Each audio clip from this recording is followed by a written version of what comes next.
luôn mà Thôi là nhớ xong à lúc đó chơi bé rồi nó mi cao ly thì là nó có một củ xoa mua sản nhà không nhớ nhớ xong à lúc nào chơi bé rồi nó mi đó nó mi cao ly đó nhớ nói nhớ xong nhớ lúc đấy sẽ là thứ xoa lên thứ tua nó là chạy bé rồi nó mi cao ly là nó đó có coi gì à này nhớ này gì cả chiều bây giờ đã cắt đôi cho con chân gì à sụp bé thật cao bây giờ nó mi cái gì nó mi cô lệ nó mi cô lệ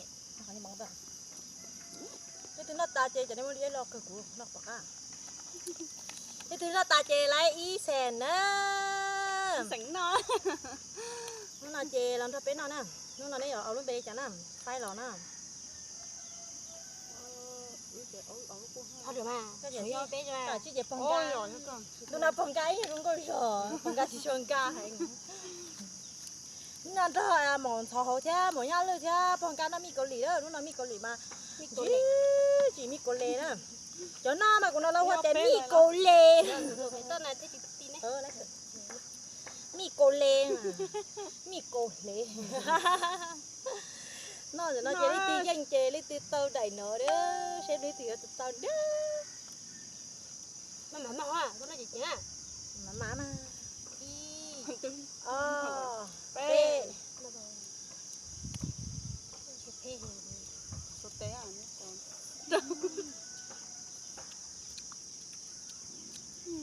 ngồi chừng ở đây toàn vậy gì dốt gì thôi rồi nó mi cô lê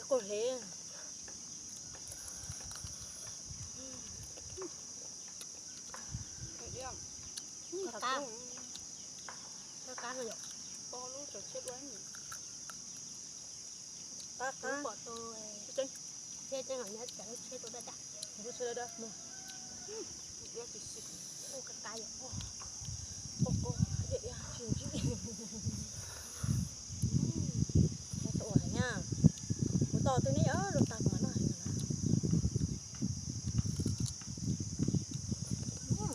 còn thả luôn á bây giờ tay chỉ tôi đánh nhận đó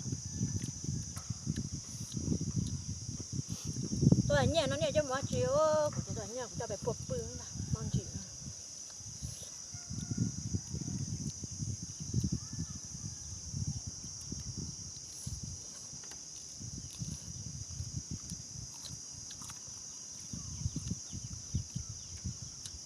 chỉ có đúng một tuổi ạ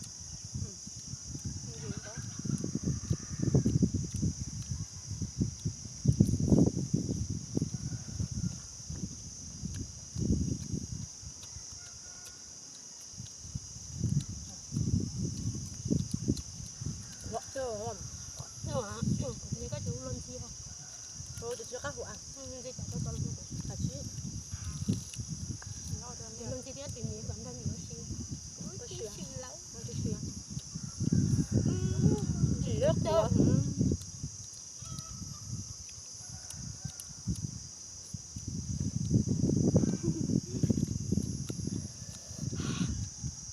Có đẹp hay lòng rồi. Tại nó nhỏ chẳng không có tiền. Xua cho sát em nó có sai mất rồi. Bây giờ thì bà ta sát tiền có quả cái à.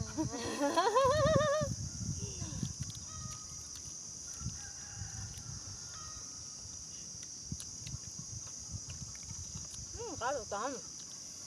Rồi nó cắt tiêu. Cái sự chỉ một tiền tiêu.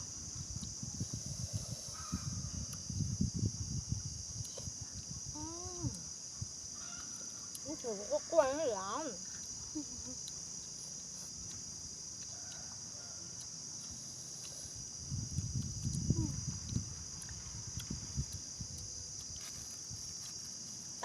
Tại cái hủ hết. Tôi nhớ thằng nó sao con đi xem.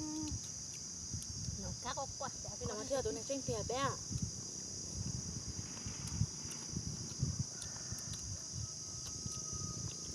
Nó tụi bé tốt lắm. Nó tụi bố cho chị. Còn là chị còn hát nó suy.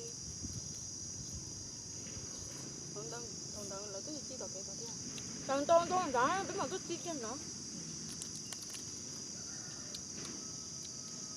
Gì đó.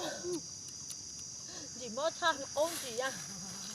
mới đi sang nãy giặt rồi Nó mặn gì rất to. Nó tao tóc vậy ạ. Tụi tao là tao phu rồi.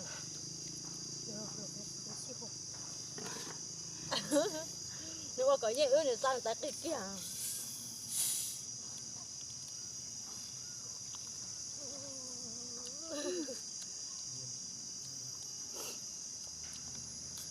Không thể làm gì tiêu. Nên là nó lính nó tới rồi. Hả chí, nó chơi với hai người bé, nó chơi với bé nó nó. rồi nó cái sải vô chè hồ hốt là chè đó Nó là chỉ cho nó anh chưa ra hốt là chè đó Yo, mặc đồ. mà nó Nó ra tính.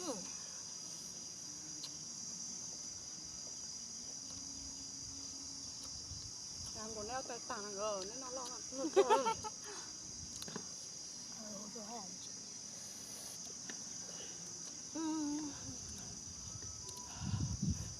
nó nhủ nó của tao Không phải luôn nữa. Đồ. không phải xin đồ ăn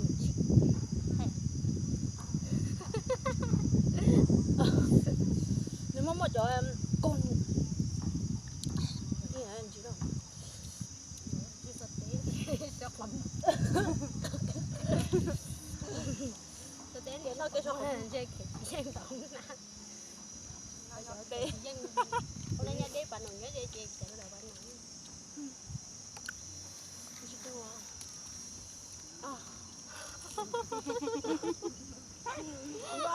Nói rồi nhỉ. Tôi chỉ có nhảy sành rồi. Đồ. Con chú lọt tại chỉ nó ta không? Chỉ bui căng nhau lúc tay không? Dạ ơi lý phồng ra trước cái ngày con chú xin lời là con chú. Liệt luôn. Thế chỉ nói giờ anh chưa của.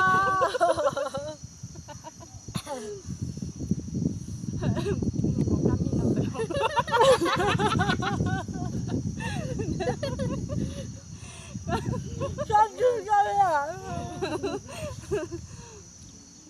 Thôi.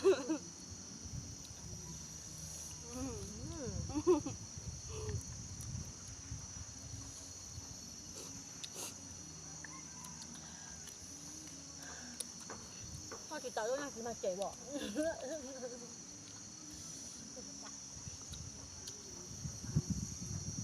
Nhớ vậy tôi phải nói.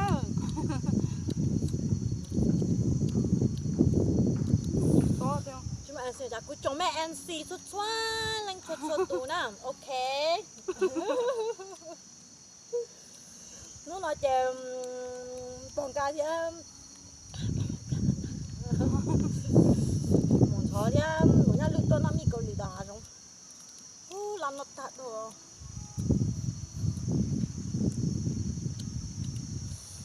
Có có. Cái chuyện chúng mi cầu lì nó bắt đầu Ủa. chè lon đó hả có nhiều siêu rồi thằng mắc cọp tao phải xin thằng mắc cọp nó thích chỗ này đi tìm chỗ tao thôi quế thằng đại biết sao hồ thằng chơi ô nhà chị đi nè bộ chị kêu làm tài rồi giờ tình dục con này lon nó tiệt Nó mà sao? giờ lon nó cho bạch kín nó nó nó chưa làm gì rồi tôi không đợi đâu chụp rồi chụp có một chút cho không đợi không mất cái tố không sẽ cái tố cái là tốt thật tôi không cả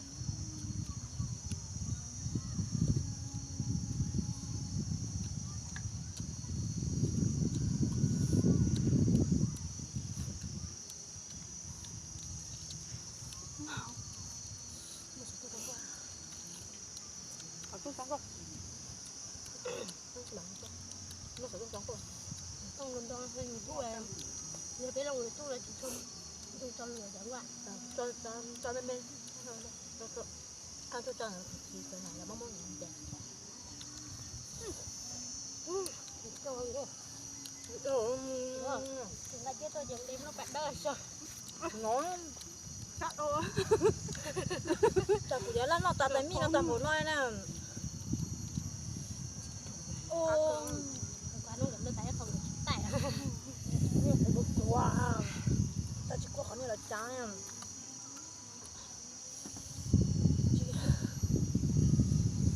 Tiểu, Chỉ nói rồi, nó chỉ nó của hai chỗ tết lúc mới lép lông rồi. để cái xin này ý à.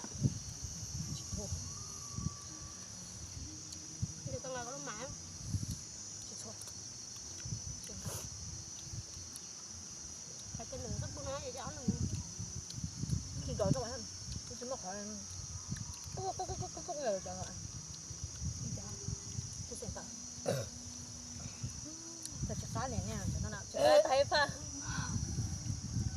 Khi có đây tiền thì mới tầm mình chỉ tiền. Rồi, tay nha, chị nha chú chào vật này ạ. Có tại vì mới sống tại vì Mới đó túi hình thôi ạ. Nhà chị mà đi rồi ạ. lấy sống gì. Mà rồi. Đúng không?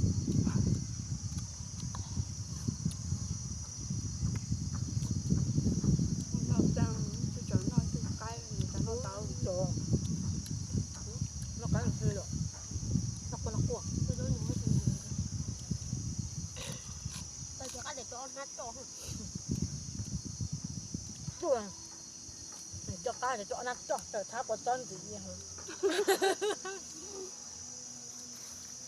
Chị á. Gì tin được khen chê hả?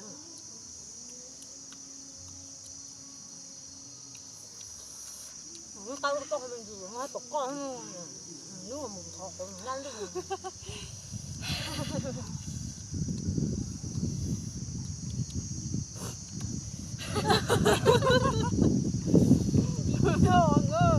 Thế cho lắm nó tao tao hỏi tại mẹ nó có ý học tay mình đi nó có cụ tôi cái đấy nhưng mà cái không có cua xe Ta ơi, ô ta kiểu tại hàng. Chỉ có một cái thôi.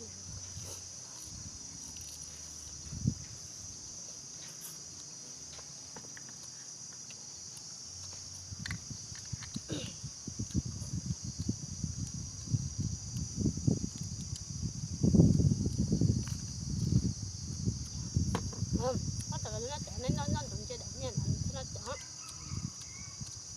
nó cái cô nó chỉ ăn tuổi nó cái cô nó ăn tuổi Cái sáng thì ở lại á.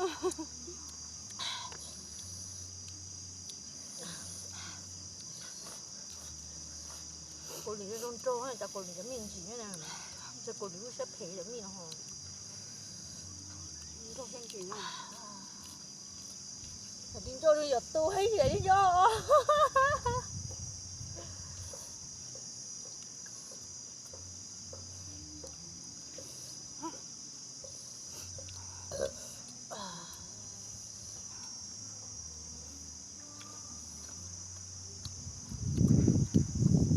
Nhọn thân thôi cả nó hút phăng. chỗ chỉ lại không Bố lại rồi xỉa. Tôi nhớ hút phải rồi. được rồi nó là tội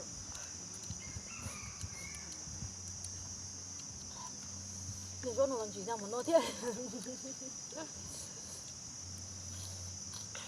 Cho được chỉ dạng ưa rồi. con này nó đó Rồi nó chỉ dạng ưa rồi.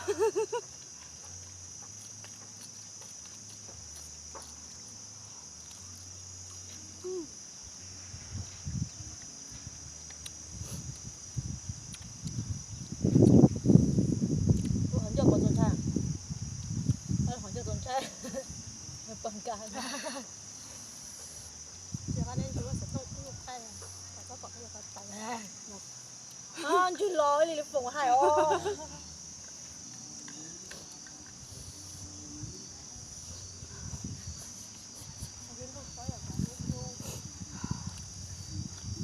Không phải đó cho ốt chia.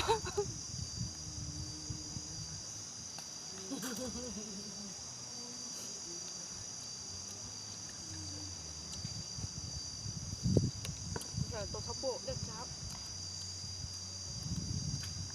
Cho tiền mày có phụ cái hỏi.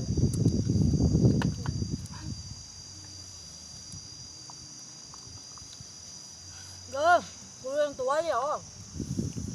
Xì xả nào. Nó sẽ luôn chỉ chuột vào thăm. Nó chỉ tôi xả nào. Kéo nó sẽ là sẽ cho chị ăn. Nó chỉ tôi. Chọn người. Khác giờ rồi nó thêm một cái loại lắm nữa. Chẳng. Tạc đi hả?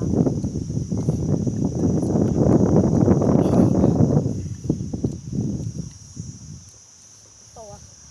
Thật thằng. Nó ngập nó cổ hả? Chà má.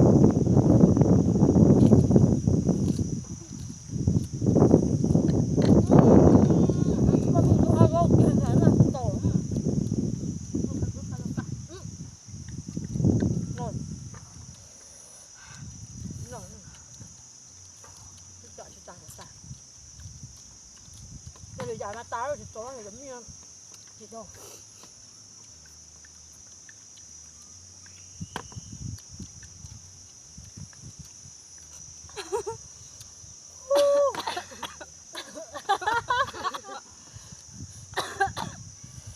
Nó số lắm nó cơ hiệu.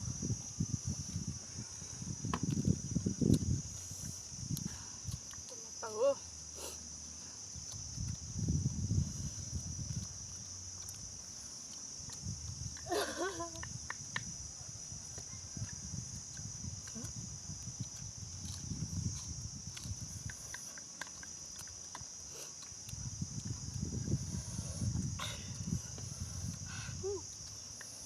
Đâu à? Nhanh ra.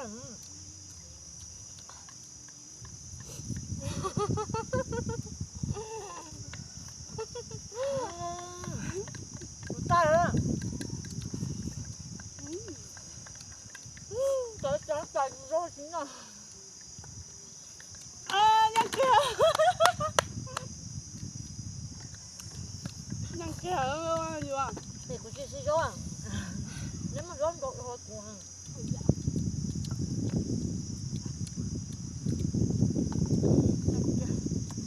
sạch đâu, tao tiêu.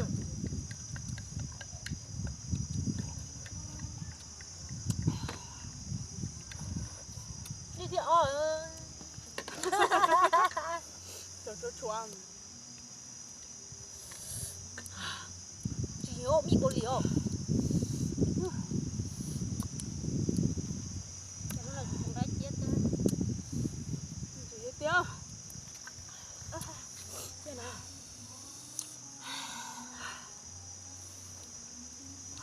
Để hai con lươn cho. Thôi để ra.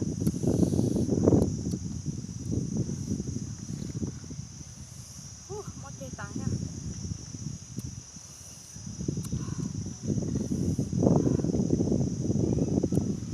Có bây giờ mình cho thay lên là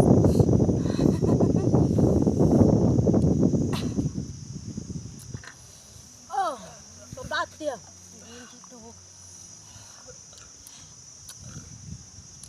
Nè lấy từ bao bé nè. đi bếp bao. Nè từ bé bao nè. Kể baติดตามbé trong YouTube bao ở trả channel nè. Bây giờ là like, bây giờ là like, bây giờ là no nè, bây giờ là no cho rồi tới đây sai thia. Cúอยู่tờ ý trong câu nhất là họ trong YouTube bao ở trả channel đó. Ba sẽ sai thia ba thằng cam. Ba thằng họ thia một nhân lực thia phân cà phê nè. Bây giờ tầng câu nhất là họ ở trong YouTube bao ở trả channel rồi.